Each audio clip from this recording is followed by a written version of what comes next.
So not too long ago, the Hawk Tuah girl released her own meme coin, and yeah, it went about as badly as you would expect. However, this kind of brings up an interesting question, which is, why does every meme coin fail today? A meme coin gets released, whether it's a pre-sale or a fair launch, it always just kind of flops at the start. Not just flop, but it goes down by like 99% as like standard practice at this point. Now, why is this the case? What is actually going on? Why does every meme coin fail when they try to launch? In fact, it's actually becoming kind of a rarity to see a meme coin that doesn't have this pattern of having a spike when they launch and then just a sharp crash downwards in a matter of like seemingly minutes or hours. So first I want to like talk about why so many people dump at launch. And I think this has kind of become like a self-fulfilling prophecy because like it's become the meta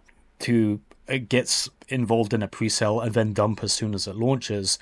Other people know other people are going to do that, and then other people know that other people are going to know that they are going to do that. So it kind of becomes like this race to the bottom to see who can like sell as quickly as possible whenever like a token launches. It's kind of become a problem throughout all of these coins where like this belief is become the norm, and it kind of just makes every token launch that is in like the meme space or even just legitimate projects that are trying to like do something, they kind of just collapse at the first hurdle because of this like mindset. And like after this point, it's kind of hard to recover, right? Especially when the liquidity pool hasn't been built up to be that robust. So this is something that kind of becomes true because people believe it is to be the case. Like people think, you know, if you get involved in like one of these meme coins, that it's gonna crash almost instantly. So like as soon as they make like a percentage of profit, they just dump it their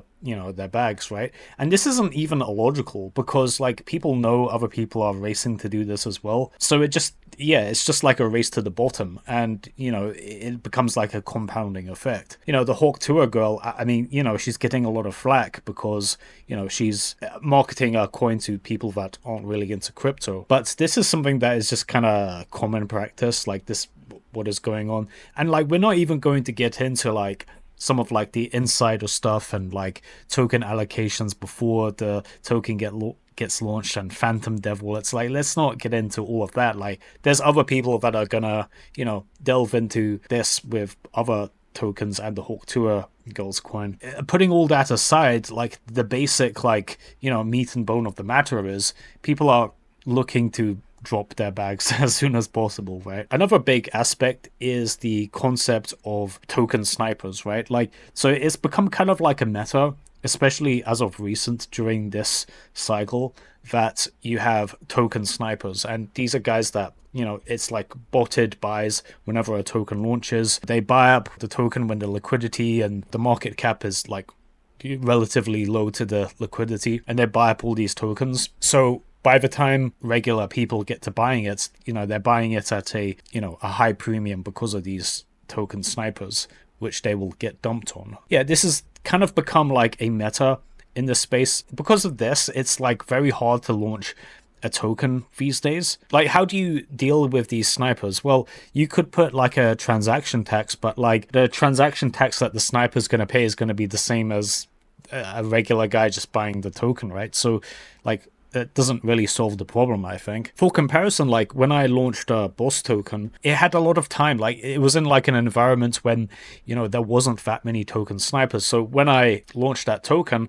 most of the people that, got profits were just regular guys buying it early, right? It started off with a liquidity pool of $10,000, and now it has a liquidity pool of over $500,000. So, Boss Token was born in a time when there wasn't all of these token snipers, or at least not to the extent that we have now.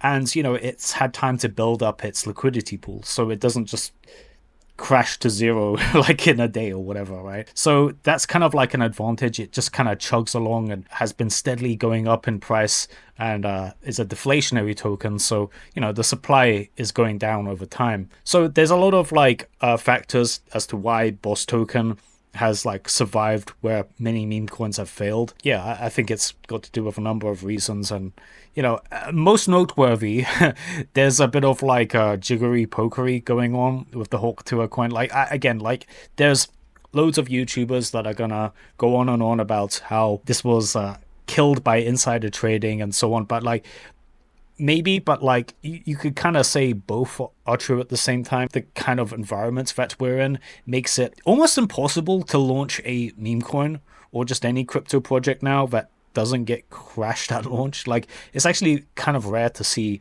a token that doesn't do that. And also, yeah, there's probably some BS going on behind the scenes.